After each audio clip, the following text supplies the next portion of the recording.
podcast. Let me do some screen sharing and I'm going to switch. Where are you, share? I'm going to share this entire window. Yeah, I'm going to share all of you. And then I'm going to very quickly, yeah, there we go. Wait, let me spam you with who I am first in case you don't know. I run the longest running Apple podcast. This is the NosillaCast. It's been running 21 years now. I have my 20-year balloons are still up behind me over here, but I've been running 21 years. I do Chit Chat Across the Pond, which is a show comes out about once a month, maybe sometimes twice, but it's often Adam Engst is on it, and he's fantastic. And I co-host Programming by Stealth with Bart Busschots, where we're teaching the audience to program in an audio podcast with tutorial show notes. So there, I gave you reasons you shouldn't listen to me because I blew off that other presentation. But today we are going to talk about SoundSource. This is an application from a company called Rogue Amoeba, and everything Rogue Amoeba makes is fantastic. There isn't a loser app in their suite. But this one is called SoundSource, and it's a fairly specialized app. But I got a special request that people wanted to learn about this. So this is going to be a little bit harder than some of the presentations I've done in the past. Let me pop this down, and I'm going to explain one thing to start with. You know how you get inundated. Come on, you can do it. There we go. You get inundated with permissions requests when you install an application. Well, SoundSource has more than most. It took me 3 screenshots to collect together all of the separate things they're going to ask you to approve. But the most important thing to notice is in this first screenshot, you see it says Audio Routing Kit right there. Audio Routing Kit is the magic sauce behind the stuff that Rogue Amoeba does. If you install Audio Hijack, for example, which I'm using right now, it has to have Audio Routing Kit installed. So this is say yes to all these permissions. All right. So what we're going to be looking at is a menu bar app that looks like not very much to start with, but this is it right up here. And I've chosen a specific logo. And there's a way I can hide the little bar, isn't there? Can I move you? Oh, I can move you someplace else. There you go. I'm staring at you are sharing the screen bar. So this is SoundSource, and it runs as a menu bar app. And it starts out, it's got 3 sections here. It's got output, input, and sound effects. And we're going to go through each one of these under the system. But I want to show you a couple of things you can do. You can pin this to keep it on screen, which I'll be doing a lot because you don't want it to keep disappearing.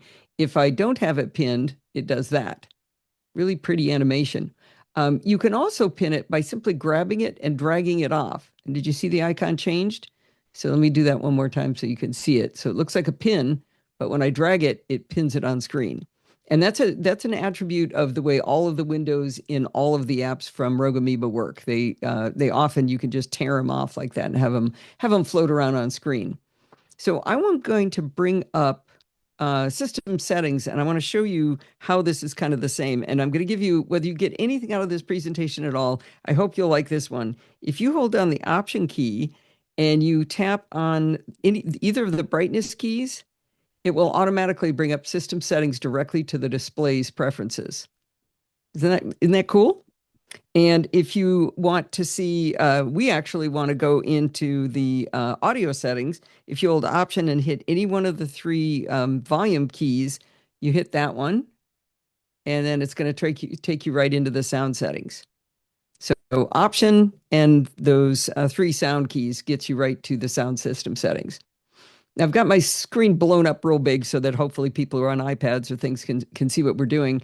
I'm going to scroll all the way down to the bottom of sound, and you see it shows output volume right here. The thing I want to show you is that everything that SoundSource does is affecting your system sound.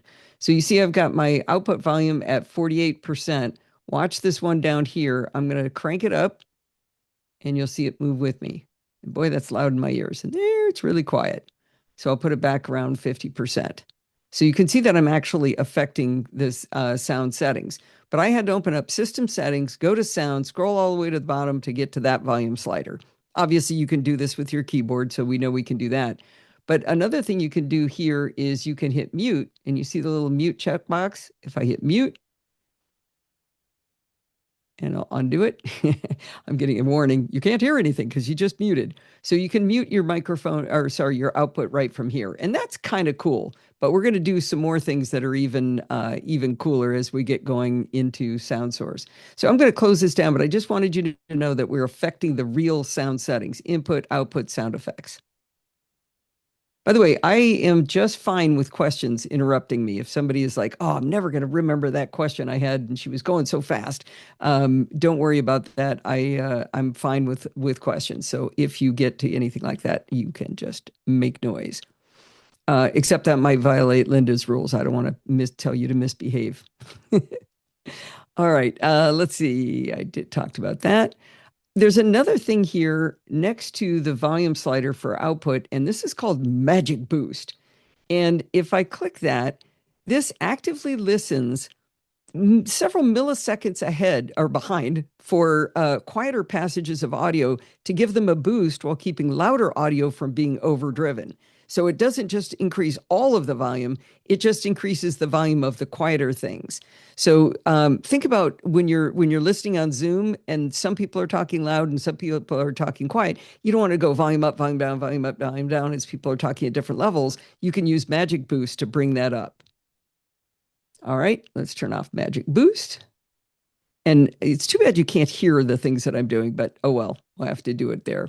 All right, in the drop down here, it says Elgato Wave XLR, and I don't have a way of showing you, but the Elgato Wave XLR is an audio interface that I use that my microphone is plugged into and my headphones are plugged into. So that's why you see the same thing for input and output, because I've got a microphone and headphones plugged into the same gadget. But consider this to be like speakers, for example. If I tap this, I can immediately change my input or output. In this case, output. And also named oddly is my CalDigit Thunderbolt 3 audio. That's a dock, dock that has speakers plugged into it. So that's actually my speakers, and this is my headphones. You can see my MacBook Pro speakers too. But right here from SoundSource, so let's pop that back away. Right here from SoundSource, I can go like this and instantly change my output of my headphones to my speaker and back. So that's just a handy little thing right there. Let's see. You can also create an output group. So I could make a group that includes my, let's see, I could include my speakers and my headphones in this case.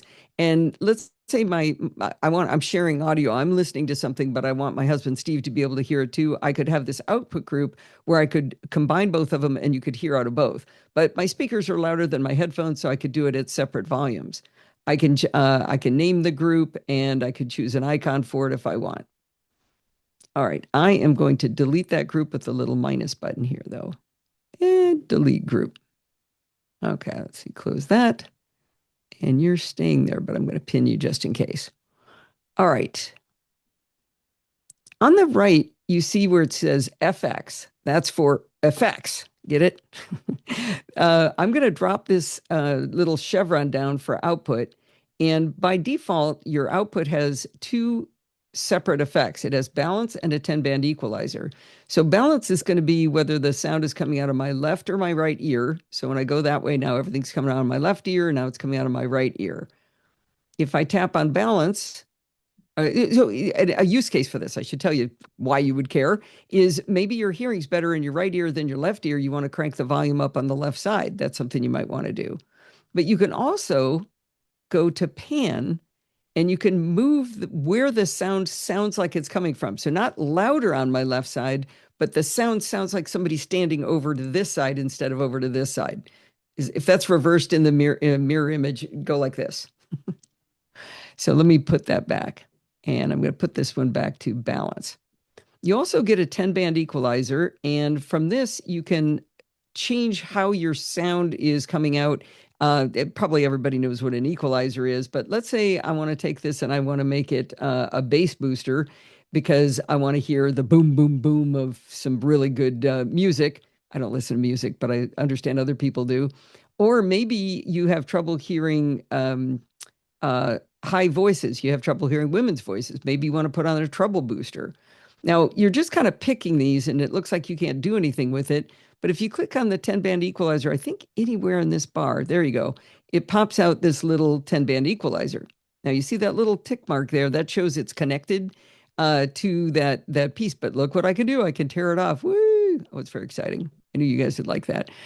So from this 10-band equalizer, you can actually change it yourself. You can start messing with these bands and make it really stupid. You can move things around here and do a sound profile that is not very good at all. But now down below, you see it says preset manual. And over here on the right, it says manual because I've messed with it. So I could save that as a preset if I go all the way down, save as a preset, and I'm going to say ugly because that is ugly. And I'm going to say done. So now from here, I could choose my user preset or built-in presets. I could go to dance. Let's go to dance and switch between those. So I think that we should just leave it at that. No, actually, let's go down here and edit user presets. And as always, I can delete the preset. Any of these modifications, you can get rid of them. And I'm going to unpin that, and it goes back in. I can turn these on and off too. So if I don't want an equalizer on, I can just turn it off, or I could actually delete it and now it's gone, or I could use Command Z and bring it back. We can add effects and, oh, I was supposed to have those unfavorited. That's ruining one of my tricks for later. You can go down in under Apple and you see all of the Apple, the audio unit effects that are available built into your Mac. This has nothing to do with SoundSource. These are all built in. If you have one that you consider a favorite, now that I've ruined my own little trick, you can click on one of the stars and now it becomes a favorite. So you can get right to it if you want to mess around with it. And I am not going to go through all of these audio unit effects because there are too many and I'm not smart enough on audio to know how to use all of them. I know how to use the AU Dynamics processor. That's about it. All right. If we go down here, I'm not quite sure what problem this solves, but you can do a timed mute. I'm not going to do that because then I'm not going to be able to hear anything. So I'm going to leave that alone, but you can mute for 30 seconds, 1 minute, or 2 minutes, and it'll just mute the output. Not quite sure. If anybody can think of what problem that solves, let me know. That would be fun.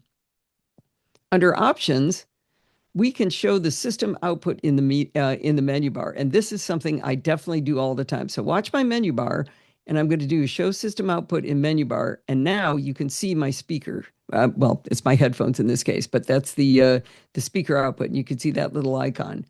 So I can do that. And now I have actually turned off muted the volume on the output. That's having no effect on you, but it sounds real weird to me when it goes off like that. By the way, I keep looking at you guys because you guys are on this screen, but I should keep looking over here. I'm looking to see how many people are asleep yet. We've still got about 20% of the people awake, so that's good. You'll also notice that next to the speaker, you can see the audio bouncing, and that's a good way. I find I tend to look at this stuff more on the microphone side than the speaker, but you can see it's bouncing, and if I turn off meters, now it's just the speaker, it's just that icon, and I can tap on that to mute, but I like the meters on. You can create global shortcuts to do volume up, volume down, and toggle mute. Since you have those buttons right on the keyboard, I don't tend to do that. You can bypass effects, which I'm not quite sure if you went to all the work of putting them in, why you'd want to bypass them. But you can also reset to defaults. And I can go like that, and it was pretty much the same. But you see the preset went back to flat, and this is centered nicely. All right. The speakers are kind of I like the speaker part, but I really like the microphone part even better. So we're going to go into effects here. I'm going to take a sip of water. Whoops. Did I do the same one twice? I did. There we go. The input. So as I said, in this case, the Elgato Wave XLR, now it's this microphone that I'm talking into right here. But I can choose the different inputs. That is not a microphone input, so that would be really stupid. But I have a microphone on that camera, and that's my MacBook Pro microphone, and pay no attention to these other things. These are part of Loopback, which is another Rogue Amoeba product. So if we go into options, we can show the system input in the menu bar. Now, this, I think, is even more useful than the output of the speaker, because I can mute my microphone straight from there. So it's a software mute switch. So when you're in Zoom or something and your dog starts barking and you need to mute yourself real quickly, you're not fussing around in the Zoom setting or Teams or whatever you're using. You're not looking around for that mute switch. You've got a software mute switch right in your menu bar. And I think that's probably the money button right there. That's one of my favorite things. No questions yet, huh? I'm vamping so I can see what I'm supposed to do next. All right. Let's see, there should be more into this. Okay, it's just a minute, but there we go. I'm checking my notes to see what I'm forgetting. Yep. Show that. Oh, I'm going fast. So just like the with the output, we can go into options. And this is a really strange thing. I'm going to read directly from the fantastic help menu or help pages from Rogue Amoeba on what meters passive, active, and disabled means. So with meters set to passive, if I am not talking into a microphone, let's see, I think you'll still be able to hear me. Let me do something. Let me do Logitech 4K. Can you still hear me? Linda, give me a thumbs up. Okay, good. I wasn't quite sure what would happen because I'm controlling my system sound with this. But you'll notice that there's gray diagonal lines on the input when it's set to the Logitech 4K camera. That's because I'm not sending audio to that camera. If I switched my audio input on Zoom to that camera, you would start to see the meters moving. So it's just showing it as kind of blank, like nothing's talking to this. I'm not live right now. And then if we go to, so that's when passive is set. If we set it to active, then all of them are going to move. So it obviously it's right here. It can hear me, but it's not really active anywhere. It's not being recorded in any application. And then finally, we've got disabled, and then that doesn't show you anything at all. It'll never show it moving. And I don't know, I kind of like the little bouncy things to tell me that my microphone's working. So passive is considered the better option. There are sometimes, how you can get you get a little microphone, or actually in my menu bar, you can see that I'm presenting. You can see that it's showing my video. If I was just doing audio, there'd be a little microphone there. But if it wasn't collecting audio, it wouldn't show if I had this set to passive. I don't know if that makes sense. But that's kind of what they're doing with that. And again, we can do global shortcuts and we can reset everything back to defaults. All right, we're going to move on to sound effects if nobody's going to ask any questions. All right. It's weird talking to, actually, it's not weird talking to nobody talking back. That's what I do on my podcast all the time. Let's, for you. Oh, goody. I noticed on the output and input, it has measurements in there for frequency. What? Sample rate, maybe, is it? Sample rate, yeah. Yeah, so you can change the sample rate directly from here instead of, you used to have to open up audio MIDI setup in order to do that, and you jump around in here and you set it to there, right? You used to have to do it there. You don't have to do it there anymore. You can do it within SoundSource. What effect does that have? Well, Charles, I'm real glad you asked. I don't know.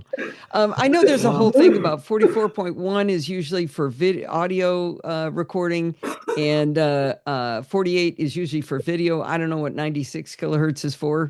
Ask an audio engineer.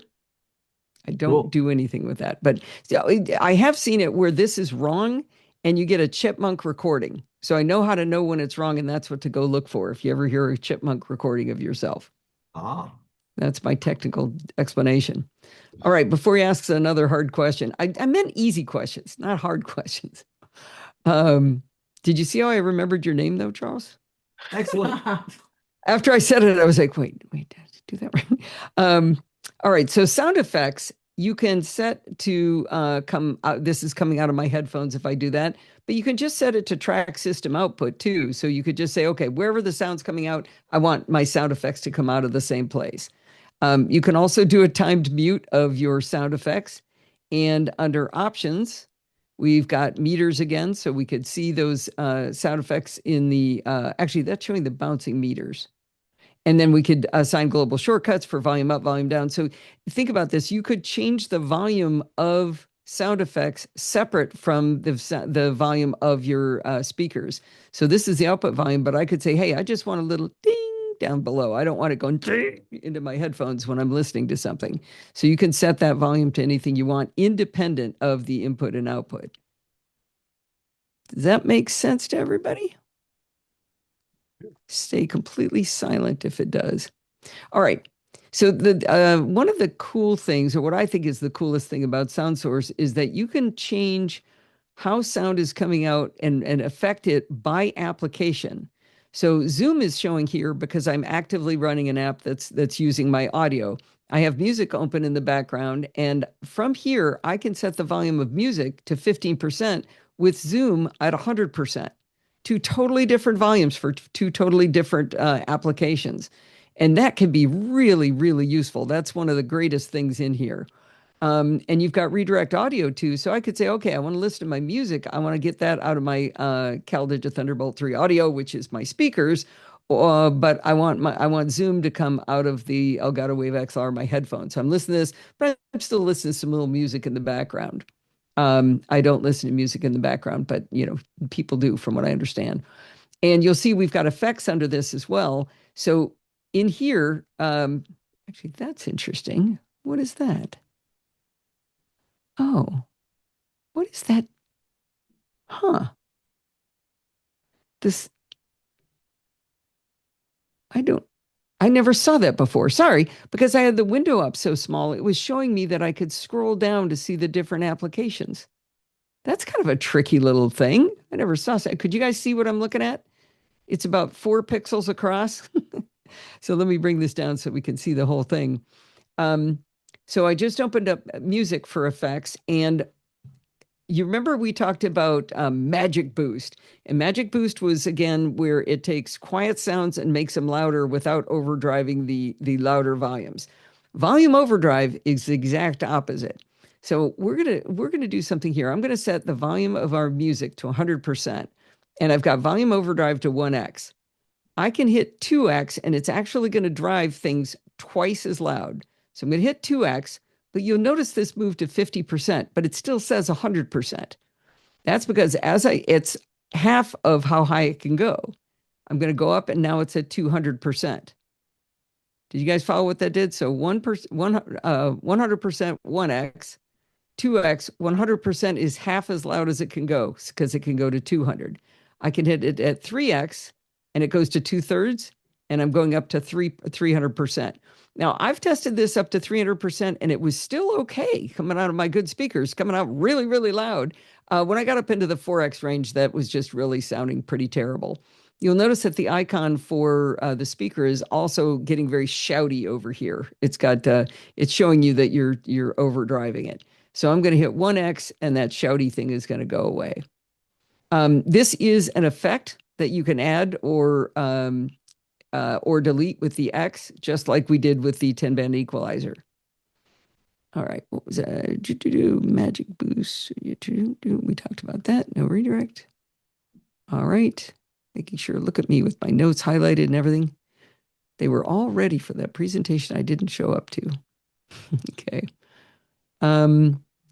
All right, actually, let's leave that at 2x, just so we have something to reset later. And we're going to go to FX under Zoom next. And I'm going to pop that down. And, oh, shoot, this is the part where I was supposed to show you my favorite effects. Here, pretend I didn't already tell you I made that a favorite. There's my AU Dynamics processor as a favorite. But we can favorite built-in effects as well. And we can do a search. So let's see what's something I could do. Let's see how many EQs they give us. There, they give us 3 more EQs we could choose from. So you can do a little search within that window. All right, we did the stars. As you add effects, so we're stacking effects up here. The audio first flows through any per app adjustments. So I've made adjustments to Zoom. Or let's say, yeah, if I've done that preset, let's do fast and smooth, whatever that is. Those presets are going to happen through the application-specific ones first. And if you apply multiple effects, the audio is adjusted by each plugin in sequence and moving from top to bottom. So this is being applied first, this is second, and this is third. The sole exception, actually I lied, the sole exception is volume overdrive, which is always done last. So it's on top, but it is actually done last. And you know what? We can take it and drag it and show how it really is being done. So it's really the AU Dynamics processor first, then the 10-bit equalizer, and then volume overdrive. One other thing down here under favorites, let's see, was it here? Yeah, so those applications were are running. We had Zoom and music, but let me fold up Zoom. Oh, it's going to give us a little bit more room here.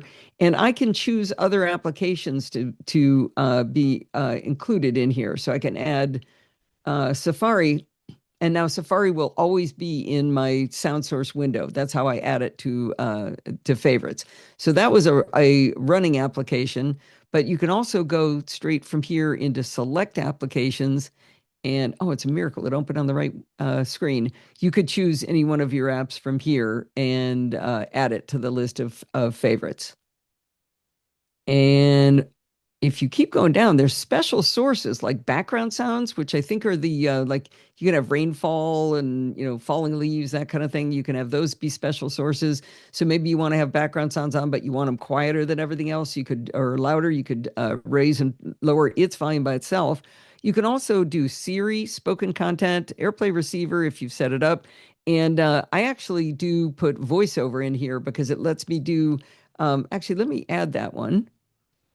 So I do a lot of work with trying to test applications to make sure that they're accessible to voiceover. But it's really annoying. I want to hear it, but I want to hear it as loud as everything else. So I can take voiceover and bring it down and mostly just read the little voiceover boxes that come up. So I'm mostly reading, but it does help to hear it. So I can bring the volume down a little bit, and I can keep that one as a favorite. And I thought that was a pretty tricky little maneuver you can do there. All right. Now let's say we are, how's our time doing? Oh, I'm doing pretty good. Let's say we've got some settings the way we like it here. We've got our music down. Actually, let's put our music way down because I don't listen to music. We've got Safari. We're going to put it there. And Zoom, we've got it at 100%. We can create quick configurations. Oh, darn it. I already did one. Okay. Well, we're going to do a save at, I didn't clean up after myself. We're going to save this as, which one are you guys? SV Mug, right? Okay, that's just lucky. And I'm going to do create config. So now I could change it. I have no idea what I set these to before, but if I look at home, you can see it's different applications completely from what I was just looking at here. I can go to SV Mug, and now I've got the applications that I was working on. So if you've got settings you want at home and at work, maybe you've got church and school, you've got two different environments that you want to work between, of 3 or 5, you could put these in here. Maybe you run audio for your church and you're going to want to be changing these settings. You can save things just the way you like them and keep them under quick configs. And you could edit these and save changes back again to, so like if I took Safari and I made it 50%, change it a little bit, I could go back here and I could say, save those changes to SVA Mug. And as you would imagine, under Manage Quick Configs, I can go in and I can get rid of these. But oh, look, whenever you see a gray button like that, you can probably set an icon. Yes. I wonder if there's a home button. Nope, HomePod. Okay, we know that means HomePod. That means home for HomePod. But you can set little icons for these. And what's the keyboard do again? Oh, you can set up shortcuts for these. So if I don't know. I can't imagine that you're switching these so fast, you got to have a keyboard shortcut, but they let you do that. And you can edit the names here and you can delete them from here as well. I'll tap done there. Let's see, I did this. Oh, we've got some other cool stuff. There's something else. Oh, I'm going to show you this one. In all my work with SoundSource, once have I needed to exclude an application from SoundSource. And it was actually because I was getting this weird delay when I was using the ScreenFlow application to record videos for ScreenCastsONLINE. And I wrote to Rogue Amoeba and to Telestream, the people who make ScreenFlow. And Rogue Amoeba said, well, just try excluding audio hijack from SoundSource. And I did. And so you can, if you run into something weird with an application in audio, you can exclude it so it's not being touched by SoundSource. So that's why that one's in there. Now we're getting into some real good money stuff. There was something fun where I was going to name something. Might have to go back and pick this up. There was something real fun I was able. Oh, I know what it was. Let's see. If I go into here, no, that's not it. I'm going to have to scroll through my notes to find it. There's something cool I can do. All right. Actually, no, I'm gonna look for it. Hang on. Oh, it's the word I'm looking for is speaker. And you know how many times speaker is in my notes? About 1 million times. Actually, I bet CalDigit. Let's see. Hold, please, as my friend Pat says. Almost there. Oh, it was the section I was supposed to do next. I thought I'd missed it. Okay. In the upper right, there's a button next to settings. And this is the audio devices window. And this thing is amazing. And it opened on the wrong window. This sort of looks like audio MIDI setup, but it's got a section for input devices, output devices, and input-output devices. And do you remember I said if you have set up AirPlay devices, this is where you need to grant permissions for AirPlay devices. It's buried in kind of a weird place, but if you're trying to do AirPlay and it doesn't work, you need to come in here to open permissions. But wait a minute. Wait a minute. This is just not open, right? There it is. Okay. Sorry, I couldn't find my notes. It was because I'd folded them up. We're going to start. Do you remember I said that in input devices, or I said my Wave XLR is really my microphone? From this menu, I could make that say mic. And I could change the icon. And let's see if they've got a microphone icon. Yes, they do. So I could set a microphone icon. And now when I come back over into SoundSource, when I look at system and I do input, you notice, unfortunately, it's changing both of these in this case. So that might not be the best example because it is an input-output device. But so I'm going to get rid of that. And I'm going to get rid of the icon and restore default. There we go. But if I go to this CalDigit Thunderbolt 3 audio, that is a ridiculous name for what is actually my speakers. And that one, we're going to set it as a speaker. And it is a big set of floor speakers, bookshelf speakers, and a subwoofer. So I'll select that. And now when I come over here and I look at my output, I can change to my speakers. And it looks like speakers. I shouldn't do that. Help yourself out if you've got some of these weirdly named things. Let's see. Saw that back in audio devices. What was I supposed to do next? Go back to SoundSource. I looked at it. Back in audio devices, we can change the output volume. Where's that? Oh, there we go. On output, I can change the output volume of the speakers, but which, you can do that elsewhere. About 48 ways in SoundSource to do this, but you can set the max volume. So if you got a kid, you want to keep their speakers down to a reasonable volume, you actually could dial it down here. They'd never find it in SoundSource. You can change the left and right channel between 1 and 2. And the only thing I can think of is that would solve the problem I had when I took my desk apart to get new carpeting and I put it back together and I got the speakers switched. This might be easier to switch them than it would be to rewire them. And here's your sample rate. Now look at all the different options you have for speakers. I don't know what that means. You can change the balance here as well. And let's go to, I'm going to go to input. And I'm going to select my internal mic. Where's my internal mic? There we go. My internal mic here. And if you go into advanced, so imagine you've chosen whatever microphone you use.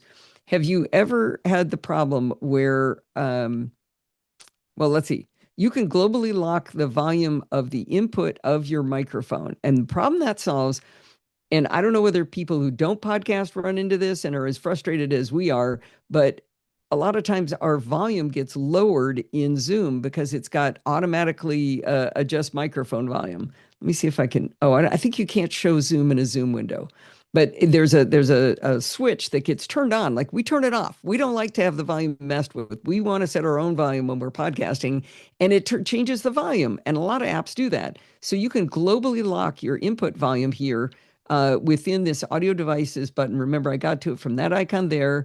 It opened up this window and I went into a microphone that I'm going to use, and I can lock the volume. I can also lock the sample rate so that it doesn't get switched to whichever the wrong one is. And I'm not quite sure why, but it would allow me to mute it here. I can set an icon for it and the nickname like we did before. Where is that one? I'm not seeing what is next in my notes. Here you can set up a whole bunch of those shortcuts again, like we were seeing in the other section. Force software volume control. There's a place in here. Huh. Oh, there it is. There it is. Okay, with the MacBook Pro speakers for output, it says force software volume control. I looked up what that meant, and it says some output devices do not offer hardware volume controls. So I know that was true of a ViewSonic display I was using. I couldn't control the volume with the volume keys on my keyboard, and I'm thinking that's what would allow me to do that. So without software support, you still could change the volume, and on a third-party like a third-party monitor, you could use your volume keys if you checked for software volume control. All right, we talked about locking that. We talked about permissions. This it's kind of strange. Where did this go? At the bottom of the window, we have preferred device order. So I can click on this and I can change the order of the devices. Now, let me see. I wrote down what that meant. When enabled, SoundSource will automatically set the system's default output to the first available of the list.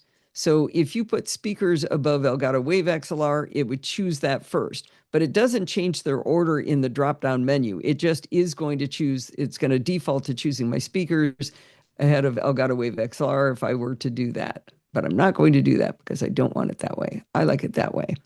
And adjusting the outputs based on preferred device order, it's automatically set the system default output to the first available device. And you can do the same thing with the input.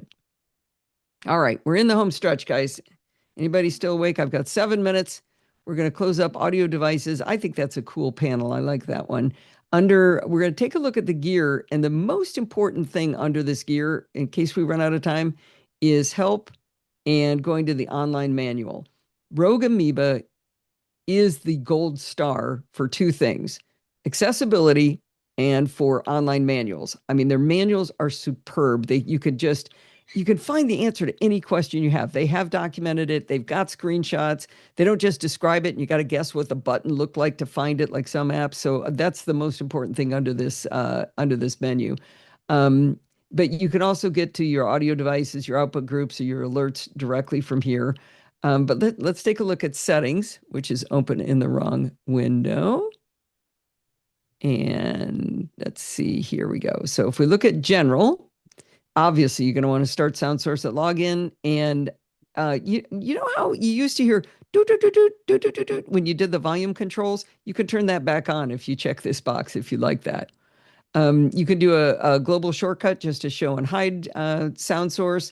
And super volume keys is the same thing we were talking about before. It enables keyboard volume controls for audio devices that do not natively support it.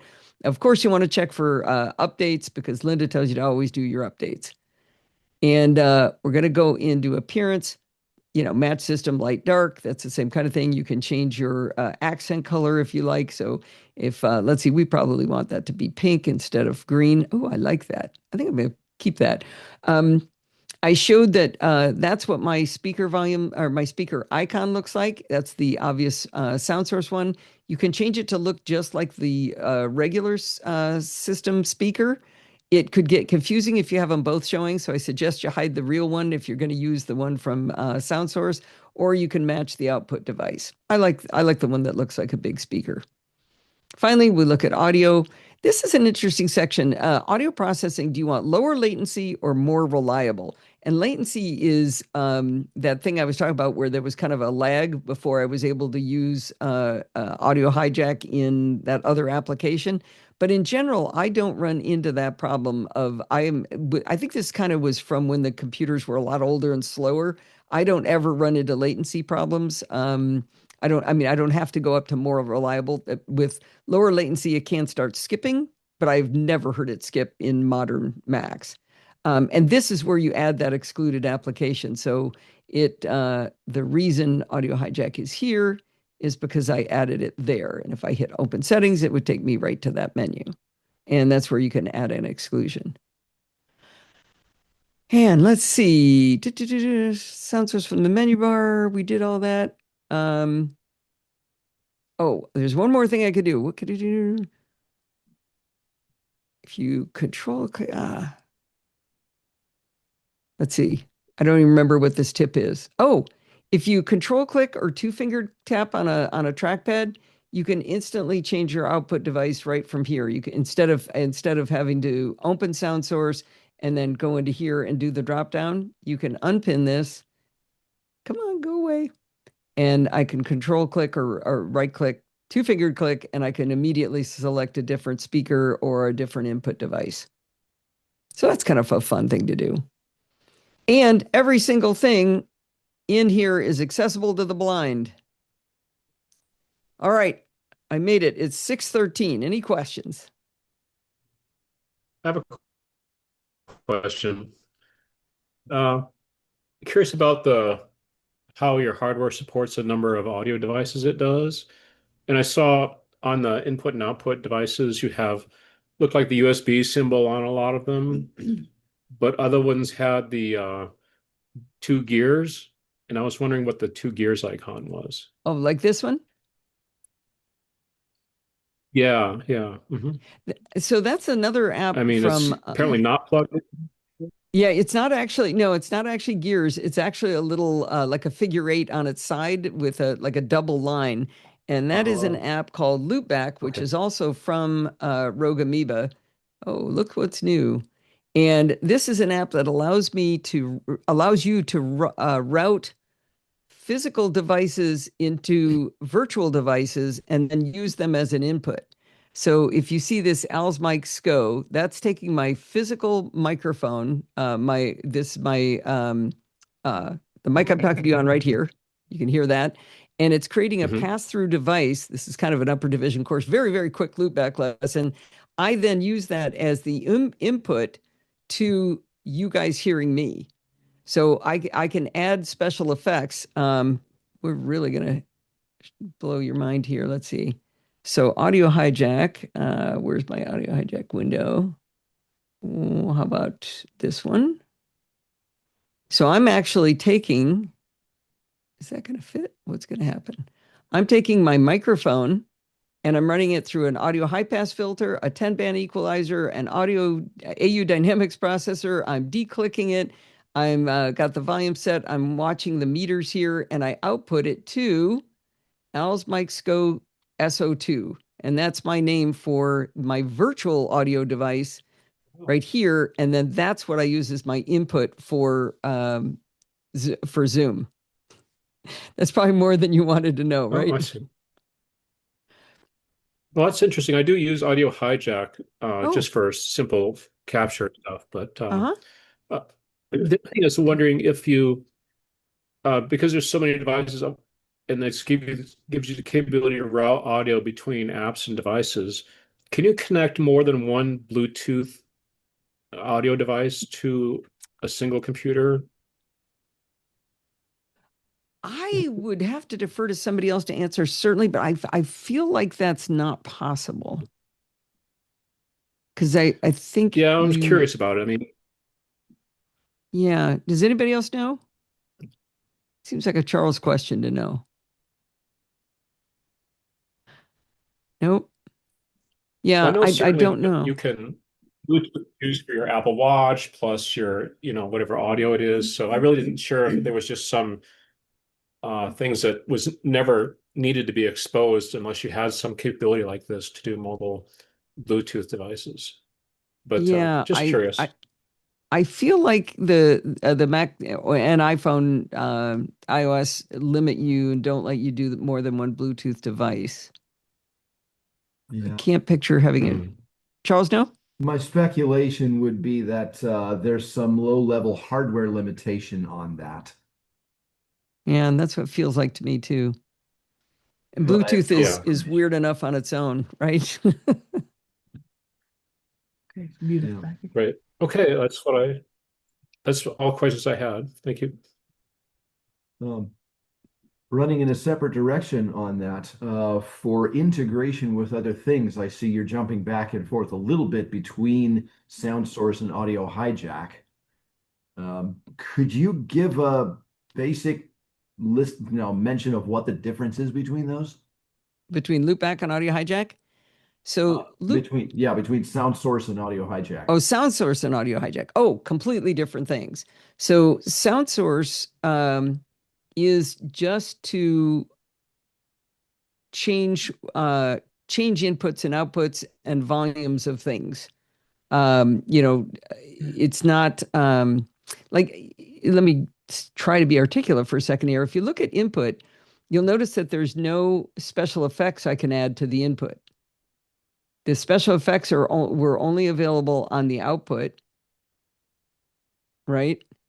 We get rid of that. So bring this down so we can see more. But the output is where we were able to add special effects, but we can't add special effects on the input. But with Audio Hijack, that's exactly what I'm doing here. Unpin you.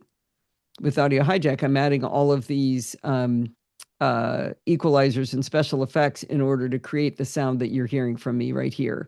And then Loopback takes that, allows me to create this virtual audio device that I can then make the input to Zoom. Separately, thinking also on integration stuff, how well does this integrate with third-party controllers, say the Elgato Stream Deck?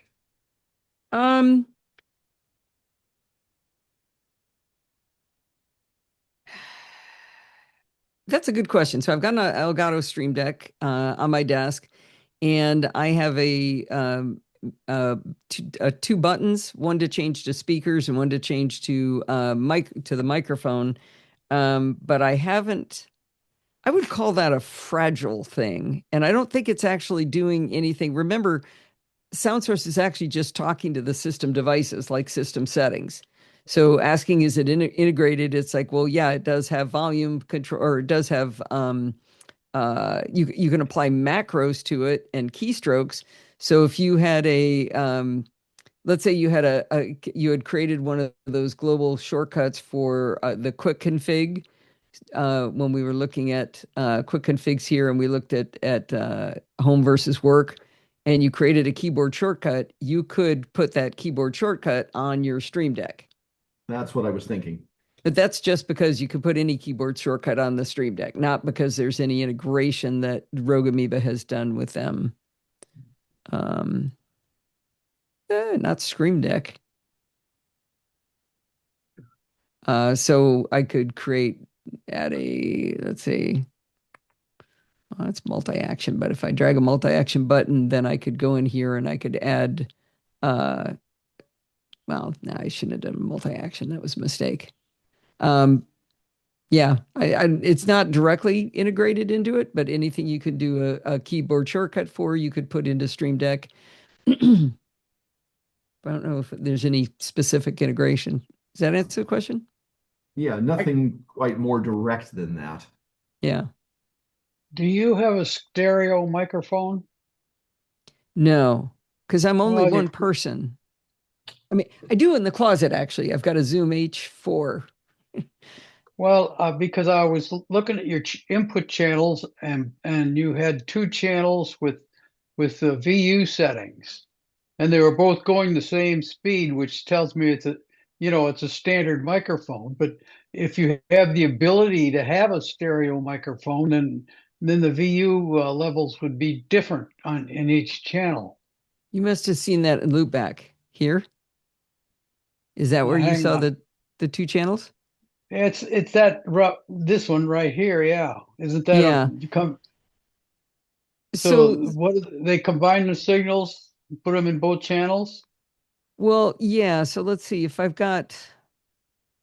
Let me look at the Audacity one. So I could mess this one up because I don't need it. I could add another source and add my Elgato Wave XLR as a second source here. And you'll notice it just put it in on one channel and Audacity is on two. I think that's just because this is a plain pass-through device. Like whatever's coming in, it's gonna make something of it.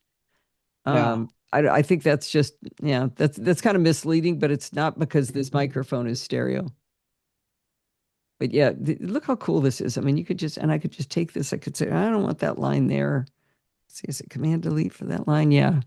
So I can pipe me just into the left channel and audio Audacities into both channels. This thing's crazy and completely accessible. Yeah. I've taught, I think it's four people to use Audio Hijack who are blind. It's absolutely astonishing what they did when they redesigned this. They did it to be accessible from the ground up. And so each one of these blocks is in a coordinate system. So this is at 1, 1. This is at 1, 2, 1, 3, 1, 4. And then if you start a second row, it'd be 2, 1, 2, 2, 3, 2, 4. And so as you move these blocks around, it's telling you where it is, where it's located and how it's connected. It's really astonishing. And that's why I need to be able to hear voiceover. How does this work again? All right. You guys were actually interested in this topic. I thought this would be too much. But did you want to hear more about my podcast again, or should I go? Go ahead and do a blurb again, because no, I did a lot here, but I will tell you one thing that I'm really proud of is this tiny Mac Tips button right here.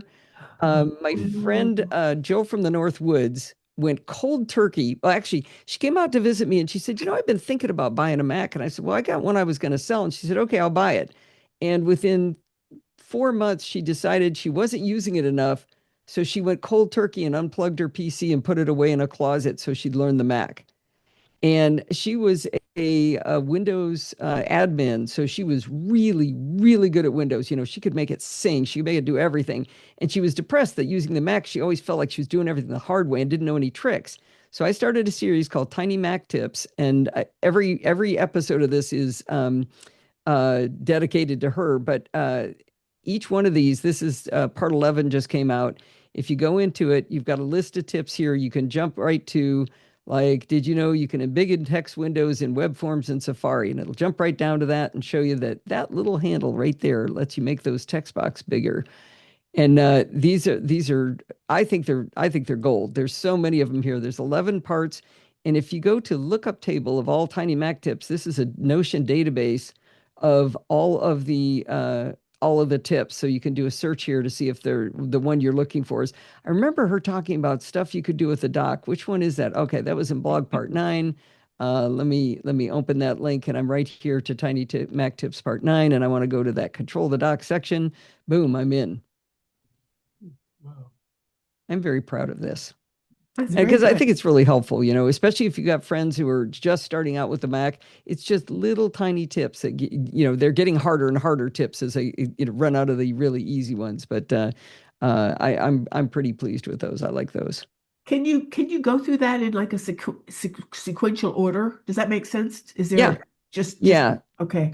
So if you start on any one of these, also at the top, there are all of them.